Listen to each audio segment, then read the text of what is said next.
Hello guys, good morning. Sa among pagpanagat guys, usa ra man pud mi ka mamalang rihay o ingon man sa among pagpamangukot guys. Sa among panagat, amo pong gisindanan guys o buhi og mga baboy. Kay aron do natin mapaabot guys.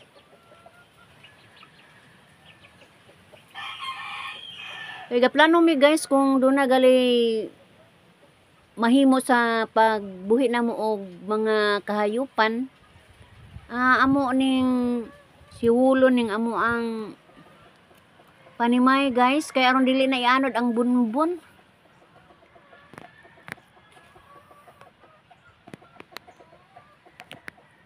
Mao ni plano namo ni Mister. Bisan tuod og kanang ginagmay ra ang among kuha sa pagpanagat guys. At least makapalit mi bugas, makapalit mi og lawg sa baboy. Og ang inadlaw-adlaw na mo nga panggastuhan guys.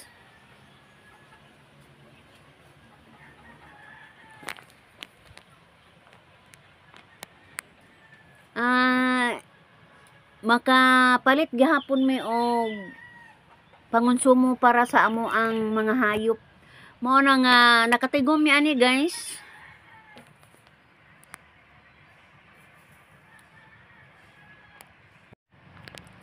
Og mao ning among gipatrabaho na ning amo ang panimalay guys, kay aron dili na ni sudlon og dagat.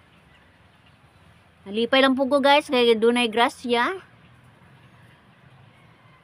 Aron sa ingon guys, dili na ko problema kaadyo. Bueno na tingali po'y baod, pero dili na kaayo puwersa nga mosud jud mismo sa among panimalay. Paningkamutan na mo guys nga pikot-pikot na in town kani, kay dili lalim baya ning among sitwasyon di ari. Naningkamot lang jud mi guys sa among ang kaugalingon.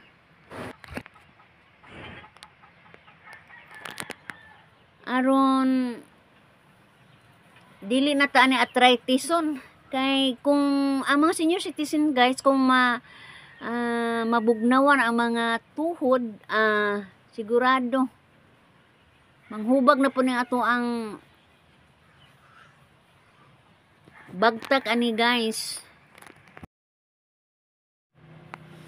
Nakita man ninyo guys ang akong sitwasyon ni amo ko dapling jud sa baybayon. Ang ato bang ani guys dagat, isig kakilid pud ani suba or kanal. Mo na nga murag abunda jud ko sa tubig, mo nang naningkamot jud ko guys nga mapikot-pikot jud ning amo ang area ani.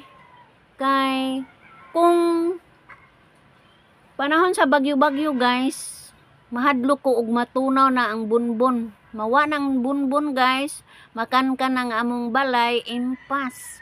Mo na nga sa panahon sa bagyo good guys, managa naman may maato naman pud mi dito sa may ibabaw, sa may highway na mi guys, or moadto na mi sa ibabaw nga bahin sa among barangay guys, parang mulihay sa mga bawod. Mo na nga bisan tuod pud guys og mapikot na pud ni og do na pud mga bagyo na moabot pohon o simbako. Dili mi mo kumpiyansa pud guys, mo sibog pud mi kay naa man pud mi diri sa dagat, dili ko kumpiyansaan.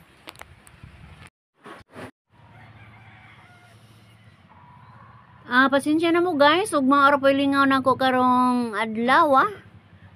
Excited lang tingali ko guys pagpakita ninyo sa ako ang sitwasyon ning among baybay. Og nagpasalamat ko guys sa ato ang labaw makakagahom nga iya kong gitagaan og higayon nga makapundar og makahimo og ingon niini. Salamat guys. Bye-bye.